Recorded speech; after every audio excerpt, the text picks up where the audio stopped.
Sean todos y cada uno de ustedes muy bienvenidos. Me da gusto poder estar aquí compartiendo con todos y cada uno de ustedes la bendita palabra de Dios. Ese es nuestro único deseo, es nuestro único anhelo, compartir con ustedes esta bendita palabra de Dios y que ustedes puedan ser bendecidos, no solo al escuchar, sino que también al meditar aquí, pero también en sus casas, lo que Dios ha hablado a sus mentes y a sus corazones. Amén.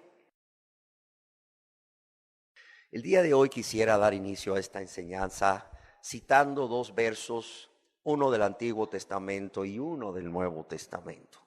Quisiera comenzar con el Salmo capítulo 42, verso 1, en donde leemos: como el ciervo brama por las corrientes de las aguas, así clama por ti, oh Dios, el alma mía. Yo quiero decirles que esta es la expresión que nace del corazón de un ser humano como ustedes y como yo. Y dice, o escribe más bien, como el ciervo brama por las corrientes de las aguas de manera desesperada, así clama por ti, oh Dios, el alma mía. Ahora quisiera pedirles que me acompañen a un texto que está en el Nuevo Testamento, en el Evangelio según San Lucas capítulo 6, verso 21, en su primera parte, y dice: bienaventurados los que ahora tenéis ¿qué? Tenéis hambre, porque seréis saciados. Yo quiero decirles que es Jesús el que está hablando, es Jesús el Mesías, Dios hecho hombre. Y es Jesús el que dice a un grupo numeroso de personas: bienaventurados, que quiere decir felicísimos o inmensamente felices, llenos de gozo a más no poder. Bienaventurados, ¿quiénes? Los que ahora tenéis ¿qué? Tenéis hambre, porque seréis saciados. A manera de introducción, quisiera decirles que hoy vivimos en un mundo donde todo es relativo. Es decir, todas las cosas son vistas por las personas dependiendo de la conveniencia de cada persona, y no desde el punto de vista como Dios lo ve o cuál es su voluntad al respecto o qué dice Dios en su palabra sobre ese tema. Un ejemplo de esta manera de pensar relativa es que el fin justifica los medios. Yo estoy seguro que usted, y aún yo lo he dicho alguna vez en nuestra vida, lo hemos dicho alguna vez en nuestra vida, el fin justifica los medios. De modo que si algo te hace feliz, no importa que sea pecado y que ofenda a Dios. Si algo te hace feliz, no importa que ofenda y lastime a otras personas, hazlo. Esa es la manera de pensar en un mundo donde todo ya se ha convertido en un relativo. Además, vivimos en un mundo donde el centro es el ser humano y no Dios. Y al ser el centro de este mundo el ser humano, todo gira alrededor del ser humano. Su bienestar, todo gira alrededor del ser humano, y no solo su bienestar, sino también su comodidad, así como su felicidad y sus deseos, no importando que sean deseos pecaminosos, no importando si con satisfacer esos deseos se ofenda a Dios o se ofenda al prójimo, o se lastime a Dios y se lastime al prójimo. Hoy vivimos en un mundo lleno de personas que están saciadas, es decir, satisfechas. ¿Por qué razón? Porque están llenas. ¿Y de qué están llenas? Están llenas de todos los deleites temporales. Ojo, deleites temporales que este mundo les ofrece, pero a pesar de que están llenas o llenos de estos deleites temporales que el mundo les ofrece, tristemente estas personas están vacías de Dios. Hoy vivimos en un mundo lleno de personas egoístas, y lo digo con respeto, pero es la verdad. Personas egoístas que están saciadas o satisfechas o llenas de orgullo. Están llenas de soberbia. Están llenas de vanidad, están llenas de amor al mundo y las cosas que este mundo les ofrece. Y cuando me refiero a este mundo, no me refiero al universo, ni al planeta Tierra, ni a la naturaleza, sino a este sistema diabólico que el diablo ha creado, en donde no solamente el hombre es el centro, sino que Dios está fuera. Dios está fuera. No hay Dios en ninguno de los pensamientos de estas personas. Un mundo que, por cierto, ni ama a Dios, ni teme a Dios, ni ama su palabra, ni a los cristianos verdaderos. Hoy vivimos en un mundo que está lleno de personas saciadas, llenas de los deleites temporales que ofrece el pecado. Porque no puedo negar que Satanás, a través del pecado, ofrece a las personas un deleite, un placer, pero es temporal, como Dios mismo lo dice en su palabra. Personas que a raíz de todo esto, hoy están cada vez más apartándose de Dios. Apartándose de buscar a Dios con todo su corazón, con toda su alma, con toda su mente, con todas sus fuerzas. Son personas que están dejando las cosas mejores, las cosas más excelentes que Dios les ofrece. ¿Para qué? Para saciarse, para llenarse de las algarrobas que este mundo ofrece. Bien nos dice Dios allá en su palabra, en Proverbios 27:7, para los que les gusta anotar, que el hombre saciado menosprecia el panal de miel.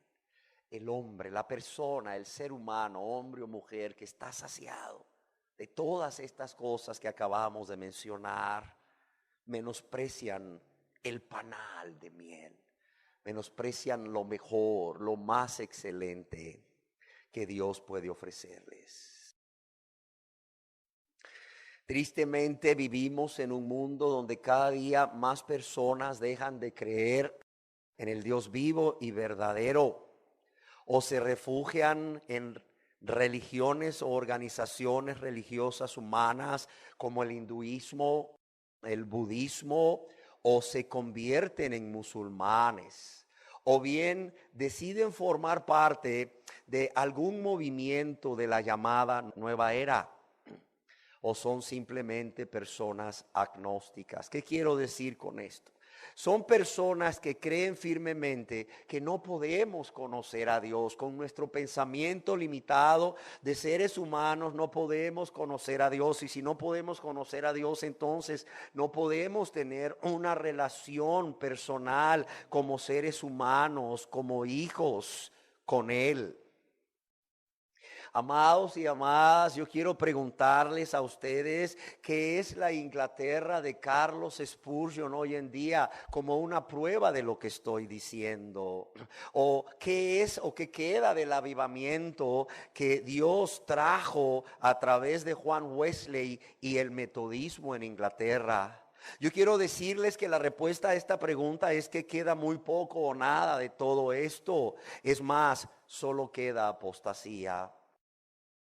Pregunto también, ¿qué es? ¿Qué es de aquellos avivamientos en los Estados Unidos de Norteamérica donde Dios derramaba su Santo Espíritu, trayendo convicción de miles de personas, convicción de pecado, pero también produciendo a través de esa convicción de pecado esa tristeza que es según Dios para arrepentimiento y para salvación?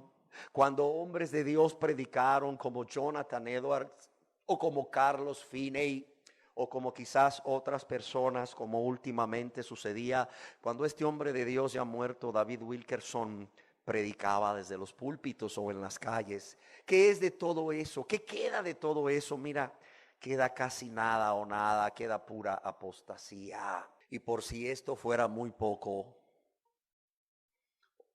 y por si esto ya no fuera triste y doloroso, ahora las iglesias, escribe valientemente David Wilkerson, ahora las iglesias están llenas de adulterios, de divorcios, de rock cristiano, de psicología antibíblica y evangelios de la nueva era. Los sermones, escribe David Wilkerson, hasta son simpáticos. Las anécdotas son bien narradas y las aplicaciones son fáciles y prácticas, y nada de lo que se dice desde los púlpitos ofende jamás a nadie. No resulta difícil entonces llevar consigo el domingo a un cónyuge o a un amigo que no es cristiano, porque no se va a sentir incómodo con la palabra que escuche. Nadie le confrontará acerca del pecado. No habrá carbones ardientes del altar de Dios que le quemen la conciencia, ni flechas llameantes de convicción procedentes del púlpito que lo muevan a ponerse de rodillas, escribe Wilkerson. No habrá ningún dedo profético que le señale el corazón y le diga con voz de trueno como Natán a David: tú eres ese hombre.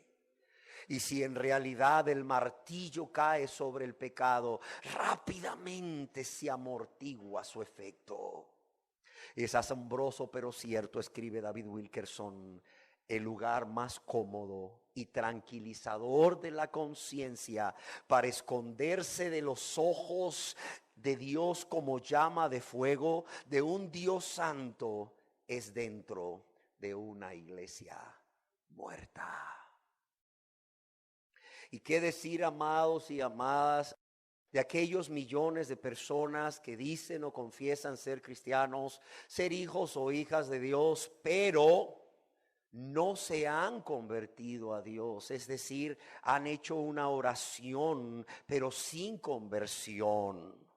Y es que no se han convertido a Dios con un sincero y verdadero arrepentimiento y también una fe o confianza en Jesús como su único y suficiente y necesario Salvador. ¿Qué decir de aquellas millones de personas que dicen o confiesan ser cristianos, pero que solo han buscado a Dios como su Salvador y le han recibido como su Salvador, pero no le han hecho el Señor de sus vidas, porque ellos o ellas siguen siendo los señores y las señoras de sus vidas, los amos de sus vidas, como si pudiésemos dividir a Jesús, a quien Dios le ha hecho no solamente Cristo, sino primeramente Señor, como podemos leer en su palabra en el libro de los Hechos. ¿Qué decir de aquellos millones de personas que dicen o confiesan ser cristianos o cristianas, hijos o hijas de Dios, pero que solo buscan a Dios como un medio para alcanzar un fin? Óigalo bien. Personas que solo buscan a Dios como un medio para alcanzar un fin, para alcanzar la tan deseada salvación, las tan anheladas bendiciones de Dios, una sanidad divina para ellos, un ser querido, un familiar o un amigo, para alcanzar, no lo sé, un trabajo. O como muchos solteros o solteras hacen, para que Dios les conceda un esposo o una esposa, o para que Dios les cumpla todos sus deseos, sin importarles, óigase bien, sin importarles cuál es la voluntad de Dios para sus vidas cada día. ¿Qué decir de las millones de personas que dicen o confiesan ser cristianos, ser hijos o hijas de Dios, pero buscan de Dios y no a Dios? Yo hablo con personas que se me acercan y me dicen: pastor, es que estoy aquí porque estoy buscando de Dios. Y yo digo: ya entendí, estás buscando de Dios, pero no estás buscando a Dios. Personas que buscan de Dios, pero no a Dios, que buscan que buscan las añadiduras para que me comprendan, pero no buscan al Dios que añade. Que buscan la salvación de Dios, pero no buscan al Dios que desea que todos los hombres sean salvos. Que buscan las bendiciones de Dios, pero no al Dios de las bendiciones. Que buscan las promesas de Dios cumplidas en su vida, o que Dios cumpla esas promesas que Él ha dado, pero no buscan al Dios de las promesas. Millones de personas que son miembros de una organización religiosa hoy en día, o miembros de una denominación, pero tristemente no tienen una relación personal con Dios. No tienen una relación personal con Dios porque no se han convertido a Dios, porque no son hijos e hijas de Dios. Sin embargo, yo quiero decirles que a pesar de todo esto que hemos estado viendo o leyendo, a pesar de toda esta realidad, Dios nos dice a través de su palabra en ese Salmo capítulo 53, verso 2 y 3, lo siguiente: que Dios desde los cielos miró y sigue mirando ¿sobre quién? Sobre los hijos de los hombres. ¿Para qué? Para ver si había algún entendido que buscara a quién, a Dios, no de Dios, no la salvación de Dios, sino a Dios, no las bendiciones de Dios, sino a Dios, no las promesas que Dios da, sino a quién, a Dios.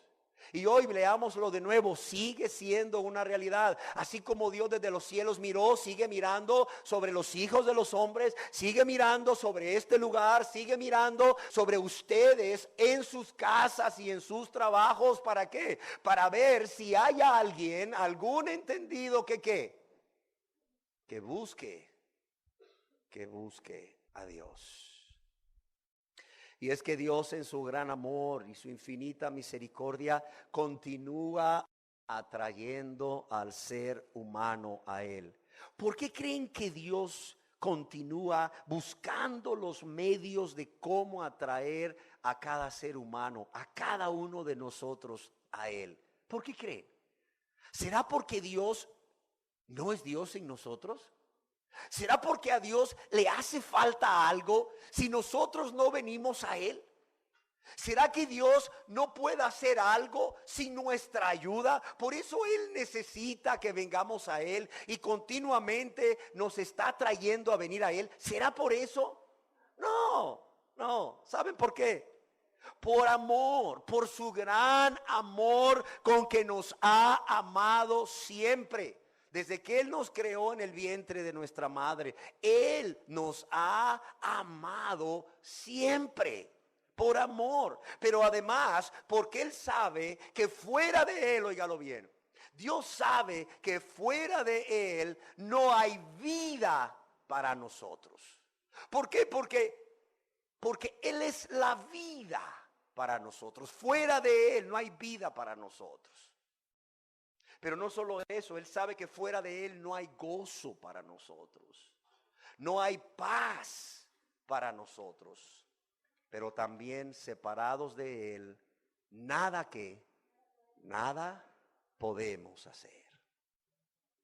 Y así vemos en la Biblia, la palabra de Dios, cómo Dios, en su deseo de atraer a todos los seres humanos a Él, a usted, a usted, a usted, a usted y a mí, Él envía primeramente a pregoneros de justicia, predicadores, evangelistas, como le quieras llamar, personas de Dios entendidas en la palabra de Dios y cuál es la voluntad de Dios para el ser humano. ¿Con qué razón? Para advertir a cada ser humano, para advertirles a ustedes, para advertirme a mí, pero también para instruirnos, para instruirles y para instruirme. ¿Acerca de qué? Acerca de la necesidad que tenemos de Dios y cómo volver a Dios. En la Biblia se nos habla de estos pregoneros de justicia. Se nos habla que Noé era un pregonero de justicia. Se nos habla de los profetas como pregoneros de justicia. Jesús mismo cuando vino, Él vino a enseñarnos lo que nosotros debemos hacer, y aún los habitantes de su época primeramente, y luego nosotros, conforme a la voluntad de Dios.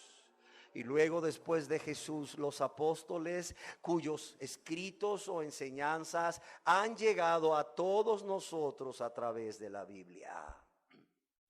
Pero cuando Dios ve que esto no está funcionando, cuando Dios ve que el enviar pregoneros de justicia a advertirnos y a instruirnos acerca de nuestra necesidad de Dios y cómo volver a Él, no está produciendo ningún efecto en nuestras vidas y seguimos viviendo vidas egoístas, insensibles, vidas de práctica de pecado, rebeldes, entonces Dios en su gran amor permite en nuestras vidas situaciones que son desagradables, que no son desagradables, situaciones que no nos gustan. ¿Por qué? Porque son situaciones que nos producen aflicción, son situaciones que nos producen angustia, son situaciones que nos producen aún desesperación. Y a veces, ¿qué es lo primero que hacemos cuando nos vemos en estas situaciones que nos son desagradables, porque nos producen aflicción, angustia y desesperación? Volvemos el rostro a Dios para presentar una queja a Dios, para decirle: Dios, ¿por qué? ¿Por qué estás permitiendo esto en mi vida? ¿Por qué? En lugar de levantar nuestro rostro a Dios para buscar a Dios y no decirle por qué, sino ¿para qué?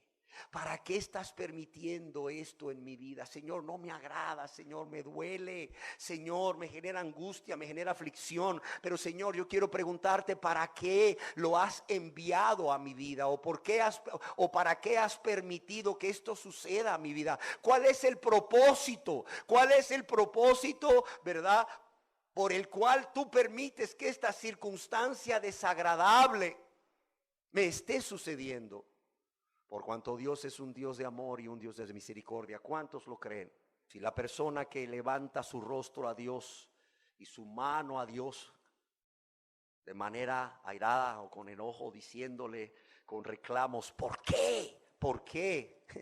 Pudiera oír la voz de Dios. Pudiera oír la voz de Dios, oiría a Dios decirle: porque te amo. Porque te amo, porque no encuentro otra forma de atraerte a mí, porque no encuentro otra forma de que vengas a mí, porque no encuentro otra forma de que anheles o desees profundamente estar junto a mí, porque no tengo otra forma de hacer que tengas hambre de mí. En el libro de Oseas, un profeta menor allá en el Antiguo Testamento, en el libro de Oseas capítulo 5 verso 15, Dios nos dice al respecto: andaré y volveré a mi lugar.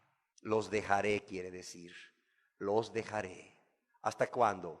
Hasta que reconozcan su pecado y ¿qué?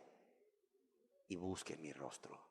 Dice Dios: andaré en medio de ellos, ¿verdad? Pero volveré a mi lugar.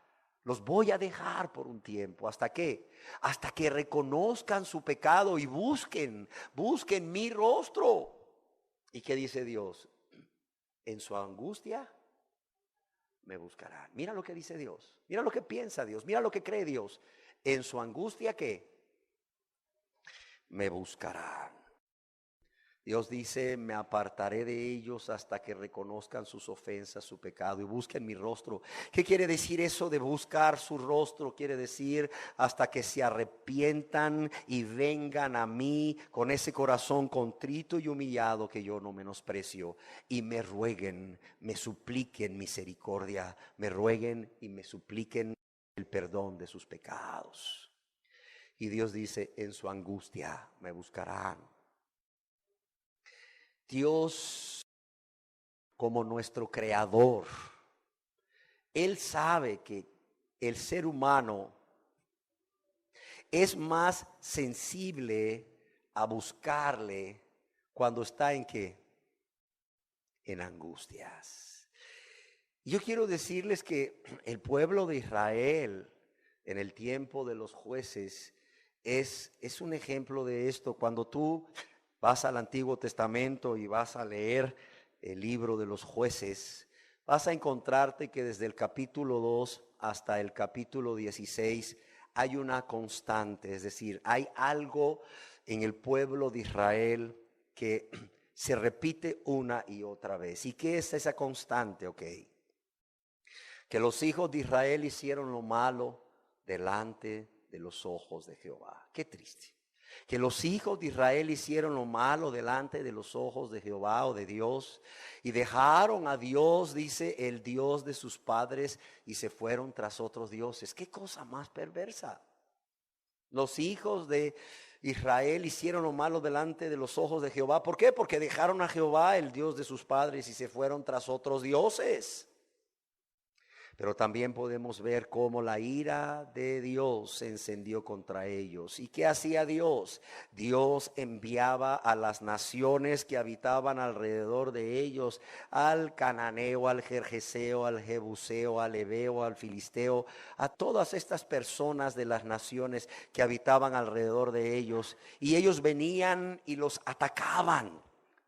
Los oprimían, ¿cómo? Atacándolos y robándoles sus cosechas, robándoles sus animales, y en más de alguna ocasión tomaban a sus hijos o a sus hijas, ¿para qué? Para usarlos como esclavos o como esclavas.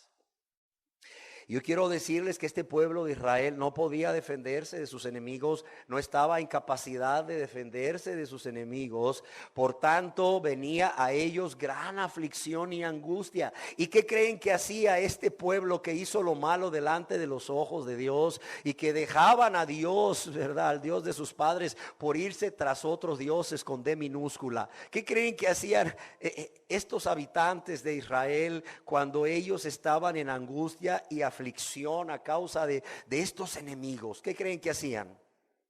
Dice, entonces clamaban a Dios. Exacto. Entonces buscaban a Dios con todo su corazón, con toda su alma, con toda su mente y con todas sus fuerzas. ¿Y qué creen que hacía Dios? ¿Saben qué hacía Dios? Dios cesaba su enojo, su ira, y en su gran amor y misericordia les levantaba a varones que eran conocidos como jueces, que con el poder y sabiduría de Dios liberaban a este pueblo. Y la razón por la cual Dios hacía eso es porque era movido a misericordia, dice él mismo en su palabra en el libro de los jueces, porque era movido a misericordia por los gemidos, por el clamor del pueblo, a causa de los que les afligían y destruían. Querida persona que hoy nos visita por primera vez o que asiste regularmente a nuestras asambleas públicas de adoración, ¿se ha preguntado usted alguna vez por qué está usted aquí? ¿Se ha preguntado por qué está usted aquí? ¿Se ha preguntado por qué asiste a cada domingo o la mayoría de los domingos a este lugar? ¿Se ha preguntado, bueno, yo por qué estoy aquí? Usted podría estar en su casa como muchos otros, no sé, descansando, haciendo cualquier otra cosa si es ama de casa. Pero usted voluntariamente ha decidido estar aquí hoy. Y espero que cada domingo, si usted viene por primera vez, yo quiero decirle que la razón por la cual usted está aquí hoy es, primero, porque Dios le ha traído. Así de sencillo. Porque Dios puso en usted el querer como el hacer por su buena voluntad. Por eso está usted aquí. Porque Dios le ha traído. O sea, no es una casualidad. Sí, seguramente alguien le invitó. Sí, seguramente. Pero fue Dios el que puso en usted ese deseo de venir, ¿verdad? Y el que usted se preparase quizás desde anoche, o hoy muy temprano, para poder tener todo listo para estar en este lugar. Pero yo también espero que todos aquí estemos para buscar a Dios, no de Dios. Amén. para buscar a Dios, la persona de Dios, para buscar su rostro, como dice Dios, y no de Dios, no de Dios.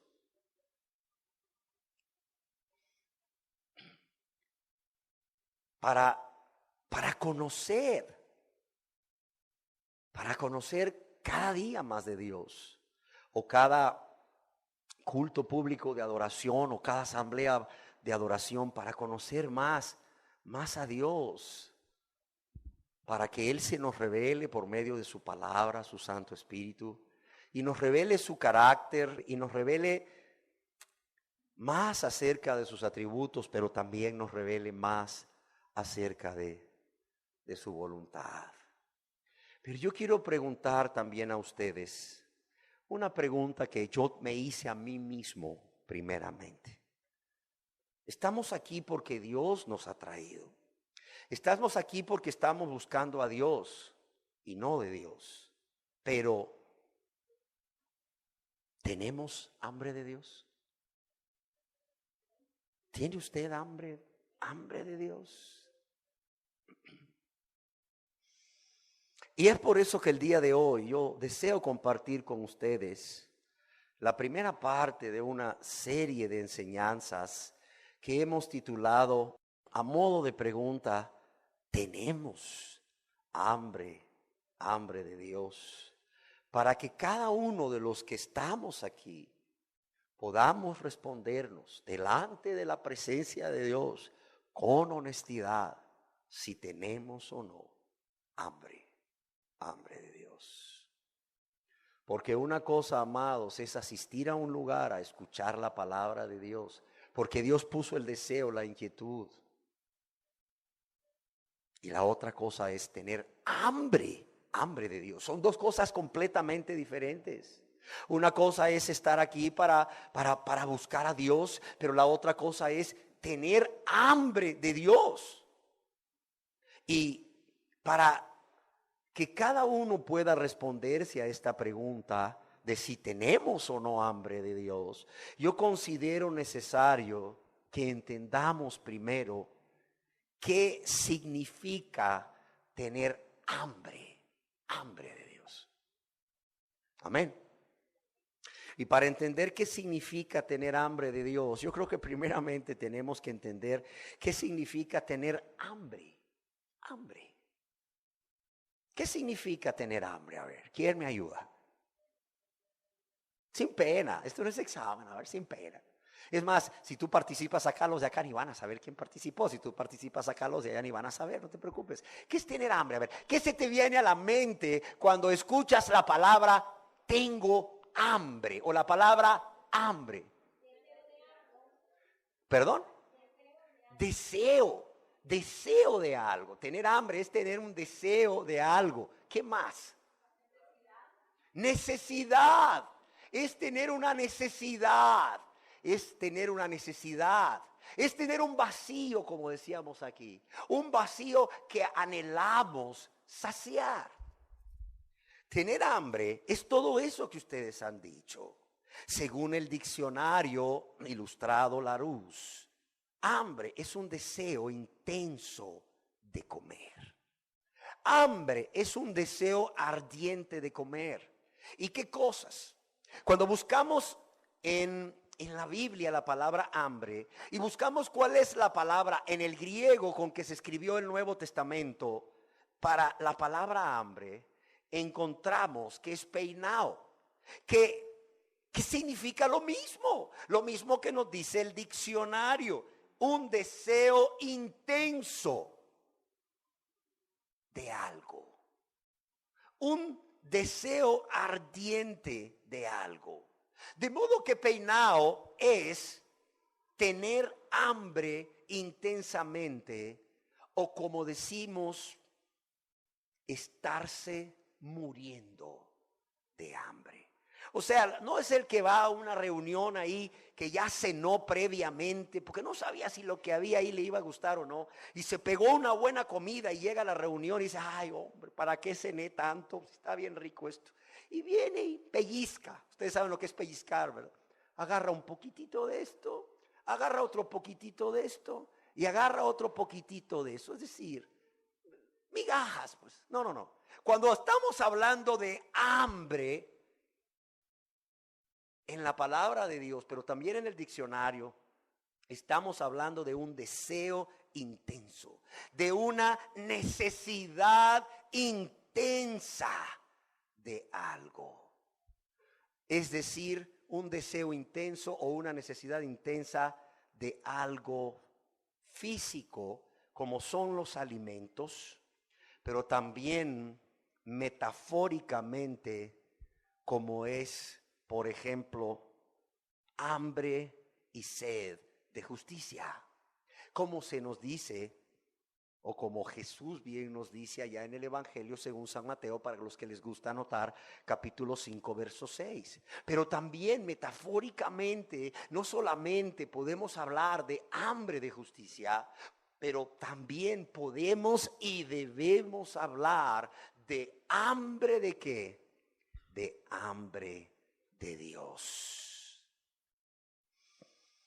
Es más, se dice que el hambre es uno de los impulsos humanos elementales o básicos que permiten la sobrevivencia de cada ser humano o del animal. Es decir, que cada ser humano o cada animal continúe con vida. Ok, habiendo entendido que es hambre, ahora veamos qué es hambre de Dios. Quiero decirles que hambre de Dios, al entender el concepto de hambre, tanto en nuestra lengua castellana como en el griego con que se escribió el Nuevo Testamento, inmediatamente nos damos cuenta que hambre es mucho más que creer en Dios. ¿Por qué? Porque mucha gente aquí puede creer que porque cree en Dios, Dios Padre, Dios Hijo y Dios Espíritu Santo, entonces tiene hambre de Dios y todo está bien. Tener hambre de Dios es mucho más que creer en Dios y mucho más que tener el deseo de adquirir un mayor conocimiento acerca de la persona de Dios. Porque mucha gente cree que porque lee la Biblia o va a muchos seminarios y le gusta hablar de Dios a otras personas y conocer cada día más de Dios, ya tiene hambre de Dios. Pero no es así. No nos equivoquemos, no es así. Tener hambre de Dios en sentido metafórico es tener un deseo intenso, un deseo ardiente, un deseo que nos consume. Pero no solo un deseo intenso o ardiente o que nos consume de Dios, es tener una gran necesidad de Dios, de estar junto a Dios. Como decía el canto, si yo te amo, entonces ¿qué? Entonces anhelo estar junto a ti. Y decíamos que ese anhelar estar junto a Dios, eso es hambre de Dios. Es hambre de Dios. Hambre de Dios es ese deseo intenso o ardiente que nos consume o una gran necesidad de alcanzar o restaurar una relación personal de amistad con Dios. Pero no solo alcanzar si no se tiene o restaurar si ya se tuvo esa relación personal de amistad con Dios, sino tener hambre de Dios, ese deseo intenso de permanecer en esa relación.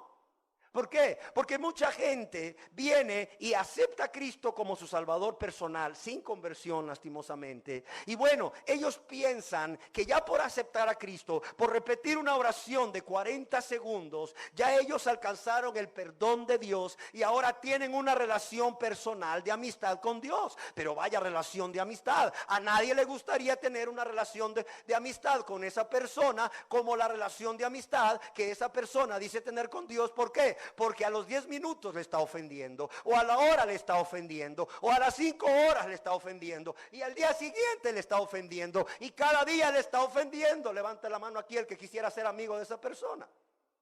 Nadie. Pero esa persona cree que aún viviendo esa vida, porque ya según él, Dios le perdonó sus pecados porque repitió una oración mecánicamente de 40 segundos, ya es amigo de Dios, ya tiene una relación personal con Dios, es más, ya cree que es hijo de Dios. aunque a la hora le esté ofendiendo, aunque a la hora le esté escupiendo en su cara con un pecado, le siga bofeteando con un pecado, o a las 6 horas, o al día siguiente. Total, dicen ellos, que hermano, todos pecamos de pensamiento, todos pecamos de palabra, hermano, todos pecamos por omisión, hermano. ¿Quién me dice dónde están los que pecan todos los días contra Dios y su prójimo de palabras, de pensamientos y de omisión, y nunca se arrepintieron de eso, renunciando a esa vida egoísta de pecado, y nunca confiaron en Jesús como su Salvador? ¿Dónde están hoy si se murieron? ¿Dónde están? En el infierno. Oiga, pero eso es lo que dicen personas que dicen ser hijos e hijas de Dios y que se mueren en ese estado de egoísmo y de práctica de pecado. A ver, ¿cómo es que ustedes me dicen que esa persona, si se muere en ese estado, se va al infierno, cuando esa persona confesaba ser hijo de Dios, confesaba ser hija de Dios y creía firmemente que eran hijos e hijas de Dios y que si se morían se iban al cielo? A ver, me confunden. ¿Cómo es que ahora ustedes me dicen que se va a ir al infierno porque murió en ese estado de práctica de pecado? Claro, ustedes tienen la razón. Los confundidos no son ustedes ni yo. Los confundidos son los que creen esa mentira del diablo. Que por hacer una oración mecánica, rutinaria, sin convicción de pecado, sin verdadero arrepentimiento y sin una fe bíblica en Jesús como su único y suficiente Salvador, fe bíblica que implica conocimiento, pero también confianza en Jesús, pero también obediencia, fe bíblica que transforma, esa persona sigue siendo un diablo y lo han engañado. Amados y amadas, tener hambre de Dios es tener un deseo intenso, ardiente, que nos consume, o una gran necesidad de alcanzar o restaurar una relación personal de amistad con Dios, pero también permanecer en ella. Y así como alcanzamos esa relación de paz, de amistad con Dios a través del perdón de nuestros pecados, que es por la fe en Cristo Jesús y que es por gracia, así también quiero decirles que la persona que tiene hambre de Dios permanece, óigalo bien, en esa relación personal de amistad, de paz con Dios, también por gracia. Por fe salva, por gracia permanece en esa relación de amistad. Por fe en el Dios que le salvó, permanece en esa relación de amistad con Dios.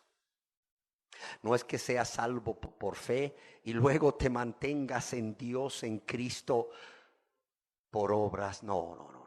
Es necesario que vivamos una vida que es digna del Evangelio, una vida digna de nuestro llamado, una vida que honre y glorifique a nuestro Salvador, y para eso tenemos que vivir vidas rectas, vidas apartadas del pecado, del mundo y de las cosas de este mundo perverso, pero también una vida donde el yo no gobierne sino Dios, pero eso se logra con la ayuda de Dios. Amén.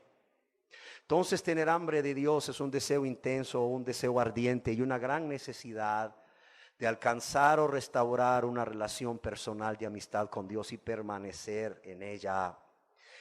Pero también es un deseo intenso o ardiente de estar junto a Él, de estar con Él. Óigalo bien, con Él, junto a Él, unidos muy estrechamente, muy íntimamente con Dios. Y estar en paz con Dios, en armonía con Dios, a través de su perdón, pero también de su santificación. Porque Dios no solo perdona, amados y amadas, Dios también santifica por la misma fe que es en Cristo Jesús. Yo quiero decirles que este anhelo de estar con Él, este fuerte deseo, intenso deseo de tener esa relación personal de amistad con Él, estar unidos a Él, juntos, se le conoce también como comunión, comunión íntima con Dios. Yo quiero decirles que es un deseo, óigalo bien, es un deseo tan intenso, es un deseo tan intenso que no solo nos consume, sino que también nos lleva a actuar, y eso es muy importante. Luego la gente dice, ay pastor, es que cómo quisiera yo, mire, tener una relación personal con Dios. Cómo quisiera yo, verdad, ya no ser enemigo de Dios, sino amigo de Dios. Cómo quisiera yo ser hijo de Dios o hija de Dios. Bueno, ¿y qué está haciendo al respecto? Oiga pastor, somos hijos de Dios por la fe, ¿verdad? ¿Sí o no? No por obras. Pero yo creo que el Señor demanda no solo que creamos en Él, sino que también que nos arrepintamos, ¿sí o no? A ver, cuando Jesús vino a esta tierra a predicar, oiga bien, cuando Dios se hizo hombre por amor a nosotros y vino a esta tierra a predicar, ahí en el Evangelio, según San Mateo, capítulo 4, para los que les gusta anotar, podemos ver cómo Jesús inicia su ministerio terrenal predicando estas palabras. Y en el Evangelio según San Mateo capítulo 4 verso 17 dice, desde entonces comenzó Jesús a predicar y a decir que crean en mí, solo la fe basta y ya. No, ¿qué dijo Jesús? Arrepentíos, dice. ¿Por qué? Porque el reino de los cielos se ha acercado. Arrepentíos porque el reino de los cielos se ha acercado. Y dice aquí en su palabra, también en el Evangelio según San Mateo, capítulo 4, verso 23, que Jesús recurrió toda Galilea enseñando en las sinagogas de ellos y predicando el Evangelio del reino de Dios. ¿Y cuál es este Evangelio del reino de Dios? Por favor, acompáñenme ahora al Evangelio según San Marcos, capítulo 1. Evangelio según San Marcos capítulo 1, verso 14 y 15 dice, después que Juan fue encarcelado, Jesús vino a Galilea predicando el evangelio del reino de Dios. ¿Y cuál era este evangelio? ¿Cuáles eran estas buenas nuevas del reino de Dios? Predicadas, óigalo bien, de la boca de Dios hecho hombre, Jesús, el Mesías. El tiempo se ha cumplido. El reino de Dios se ha acercado, es decir, lo que tanto ustedes esperaron ya está aquí. Ya estoy aquí, yo soy el Mesías, yo soy el Salvador, ese profeta que Dios levantaría de en medio de ustedes, que Dios se los prometió a través de Moisés. Ese profeta soy yo soy el Rey de gloria y el reino de los cielos en mi persona se ha acercado a ustedes, está accesible. Ahora ustedes pueden entrar en el reino de los cielos porque el Rey ya no está en el cielo, está aquí en medio de ustedes. Qué buenas nuevas, ¿verdad? Para alguien que estaba esperando una muy buena noticia, la mejor noticia de todas. ¿Cuándo va a venir el profeta, el Mesías prometido por Dios a través de Moisés? ¿Cuándo va a venir? Él viene y les dice, no tienen que buscar, no tienen que esperar ya más. Ya llegué, ese soy yo. Qué buenas noticias, ¿verdad? Imagínense que ustedes están en una montaña y les ha mordido una serpiente y están en tal estado de gravedad que andan con una persona que no puede movilizarlos, pero esa persona puede correr al hospital de área más cercano y va y viene con un médico. Y allá estás tú esperando ahí, empezando a sentir ya los síntomas que produce el veneno en tu sangre. Y ya dices tú, pues yo creo que esta persona se perdió. O no sé si esta persona que pues que era un extraño para mí, al llegar a la ciudad se olvidó de mí. Y empiezas a decir, bueno, me voy a morir, ni modo. Qué manera tan terrible de morir aquí en una montaña, solo, sin mi familia. Y empiezas a pensar en tu familia. No, quieres llamarlos desde tu celular para despedirte de ellos y no hay señal. Wow, estás solo. Y de repente por allá ves que hay, ¿verdad? Unas formas como figuras humanas que empiezan ahí a subir el cerro donde estás. Y cada vez que se acercan más y más, puedes reconocer la figura de la persona que andaba contigo, que salió corriendo o salió deprisa a buscar ayuda. Y luego ves que finalmente a los minutos esta persona llega jadeante, sudorosa. Fulano de tal, señor, señora. Mire, aquí está el médico. Él es el médico. Él trae el antídoto que le va a salvar la vida. ¿Cómo recibes esa noticia? A ver, ¿cómo la recibes esa noticia? Ay, señor doctor, ¿para qué se molestó en venir hasta acá? No era necesario. Por cierto, a saber cuánto me va a cobrar. No, mira, te relajas totalmente, te tiras al suelo completamente y le dices: doctor, estoy en sus manos, haga conmigo lo que usted guste, aquí estoy, pero ya, hágalo ya, por favor. ¿Sí o no?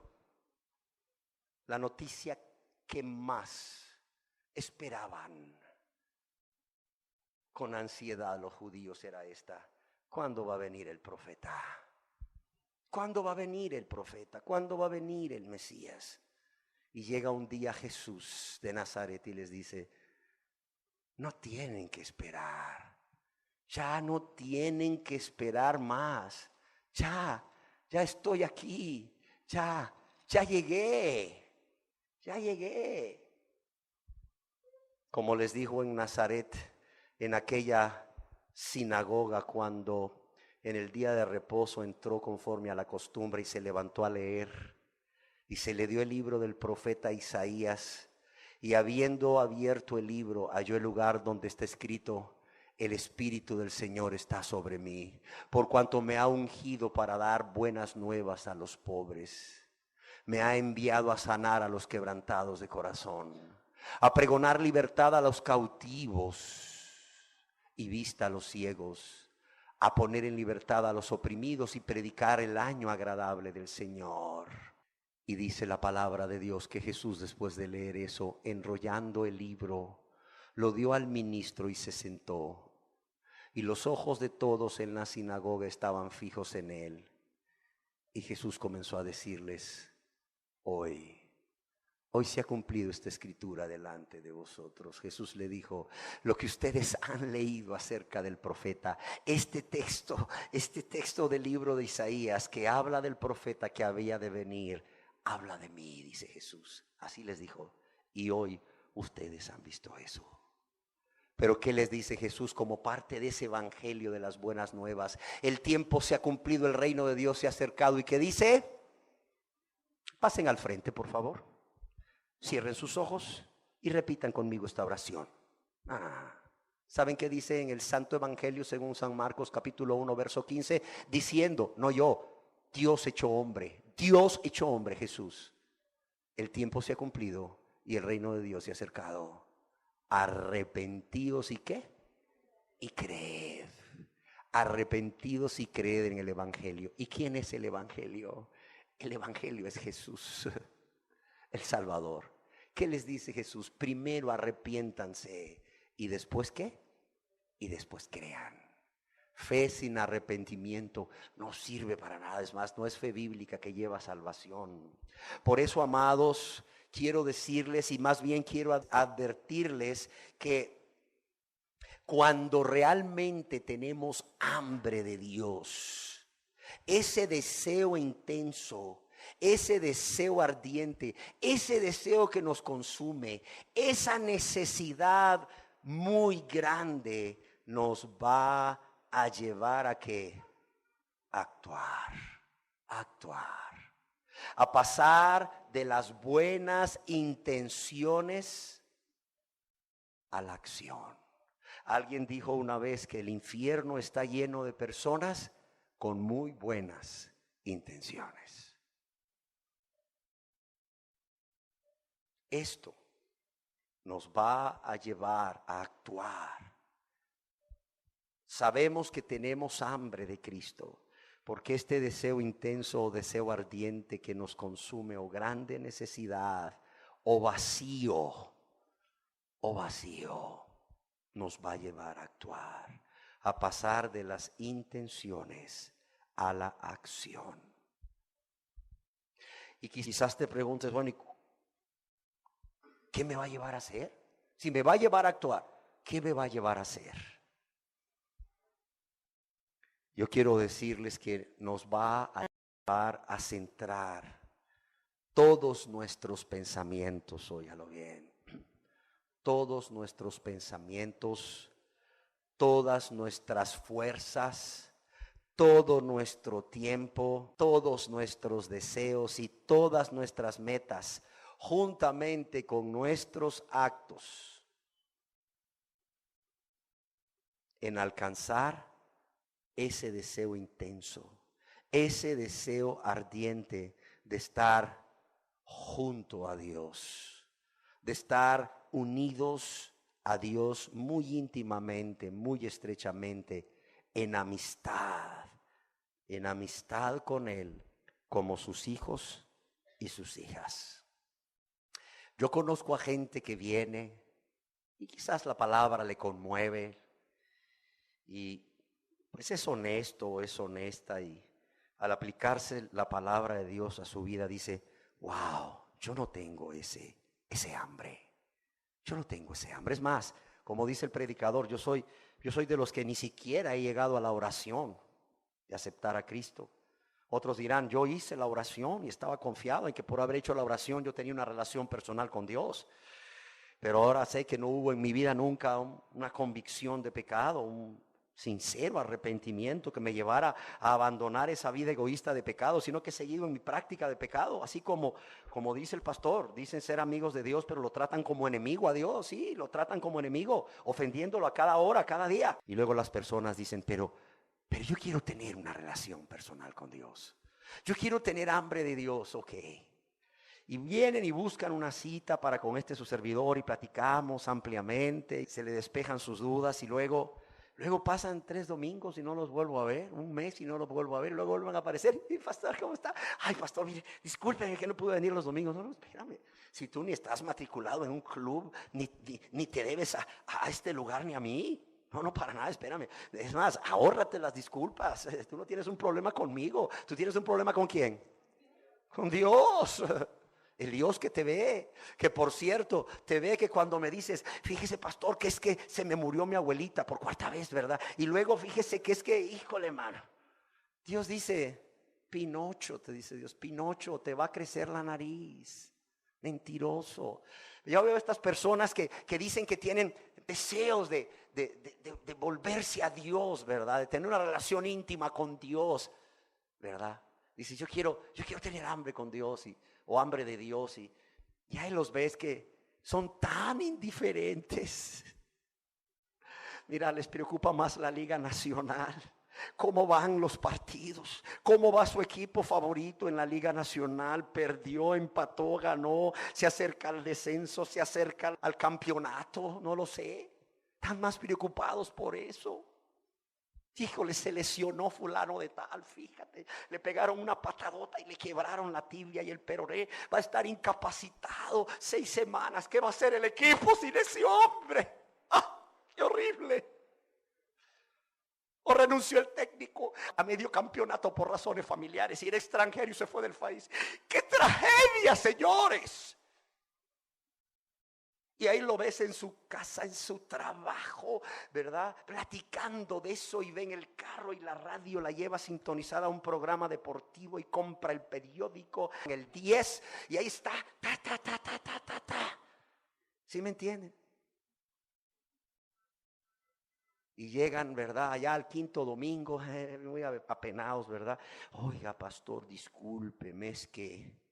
No, hombre, eso no es hambre de Dios. ¿O sí es hambre de Dios?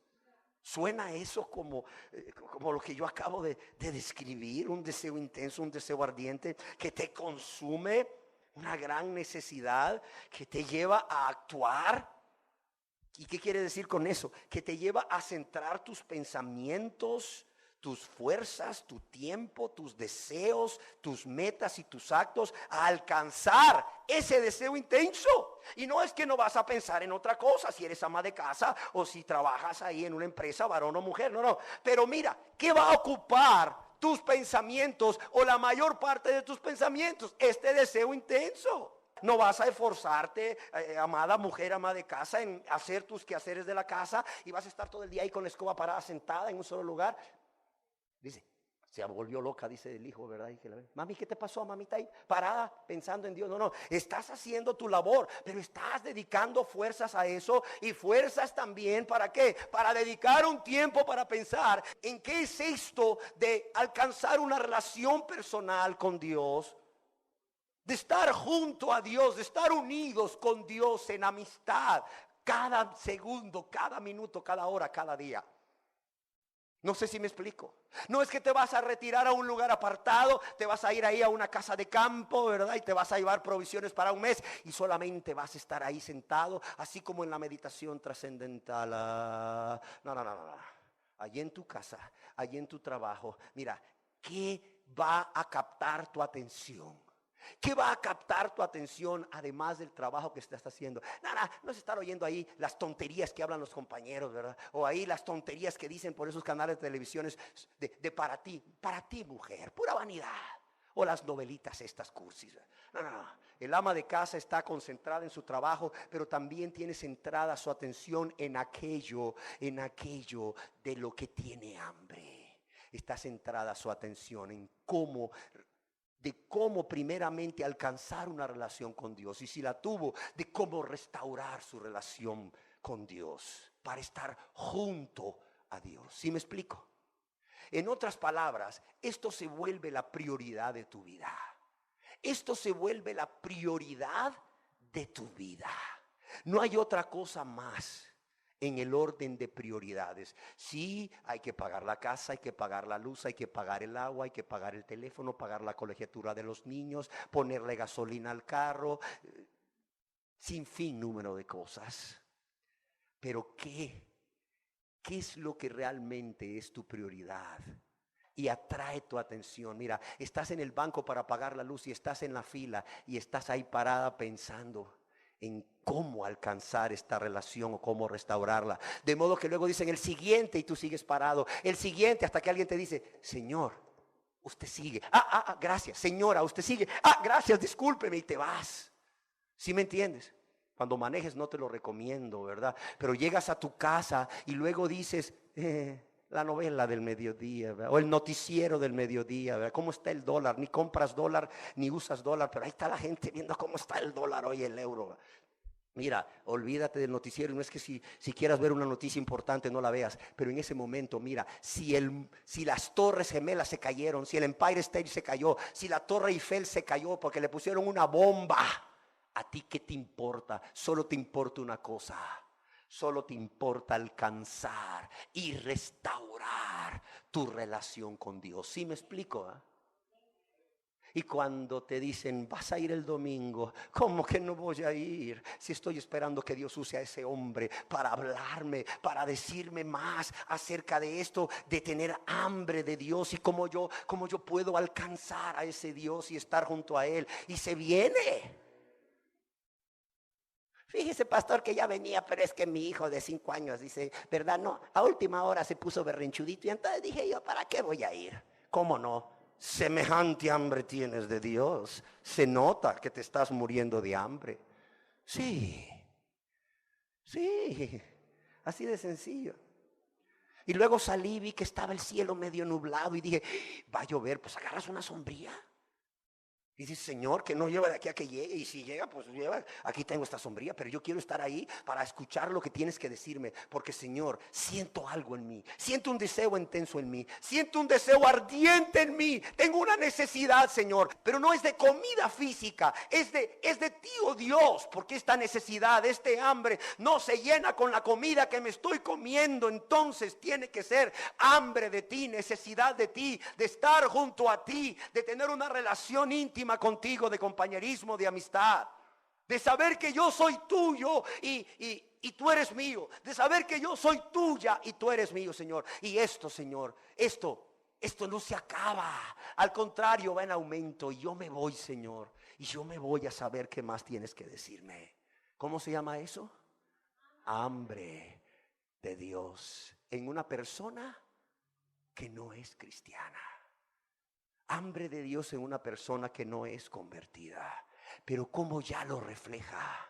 Cómo ya se lo refleja a Dios, pero también se lo refleja ¿a quién? A su prójimo. Ahí el marido dice, ¿para dónde vas? ¿Ah? Nunca te levantas tan temprano y te arreglas tan temprano. ¿Para dónde vas? Ah, para la iglesia.